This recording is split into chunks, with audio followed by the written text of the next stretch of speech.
කියලා මම කියනවා සෙන්සර්ට තුන් වරික තුල සෙන්සර් නිසා මම පාස් වුණේ. අතරම සෙන්සර් නැත්තම් මට පාස් වෙන්න බෑ. ඒ තමයි මම ටේක් කරේ. මට ලකුණු 224ක් තිබ්බා. ඇතරම එක්සෑම් වලකට යද්දී හිතුවේ ලකුණු 200ක් තිබ්බත් ඇති කියලා. බයෙන් වෙවුල ලිව් එක්සෑම් එක. කොහොම හරි 224යි කියනකොට ගොඩක් සතුටු හිතුණා.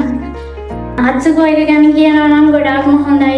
ඔයාලගේ වගේ මගේ වගේ සපුර හීන හැමා කරන ගොඩක්ම හොඳයි. මේ හැමෝම චින්තලා හැමෝම හොඳයි.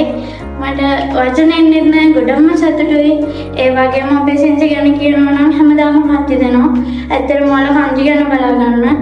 කන්ජි පාඩම් නැත්තම් පේපර් එක කියවන්න බලන්න චුට්ටක් අමාරුයි. ඒ වගේම කියවන්න. කතා කරන්න කියවන්න පුළුවන් නම් පේපරේ අවුලක්ම නැහැ. හැමදෙස්සම කියවන්න. වචන හැම හොඳට පාඩම් කරගන්න. දවසට වචන 10ක් 15ක් බලාගත්තත් ඇති. සෙන්සර් ගැන අහන්න. සෙන්සර් කියන්න සෙන්සර් මම අද වචන 10ක් 15ක් බලාගත්තා. ඒ ටික අහන්න කියලා.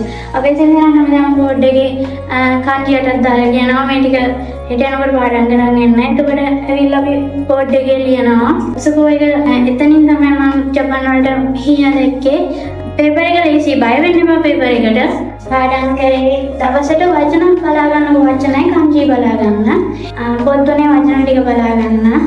රූප සරහන් බලාගෙන යන්න. පොත් වල තියෙන රූප සරහන් තමයි එන්නේ. ඒක වෙනස තියෙන්නේ කලර් එක තියෙන එක. ඒක නම් නෝනන්නේ. සෙන්සර් කියලා දෙනවා. සෙන්සර් හැබැයි වලට ගොඩක් උදව් කරයි අපිට වගේම. ග්‍රාමර් නම් එච්චර අවුලක් නැහැ. පාස් පේපර්ස් කරද්දී මට අන්තිම සතිය යන්න බැරි වුණා. ඒ වුණාට සෙන්සර් ගෲප් එකට දැම්මා මේ පේපර්ස් එහෙම මොඩල්ස් පේපර්ස් එහෙම දැම්මා සෙන්සර්.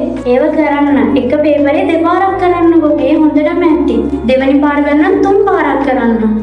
ඒකට තමයි පුළුවන් වෙන්නේ. අවුලක් එන්නේ බය වෙන්න එපා.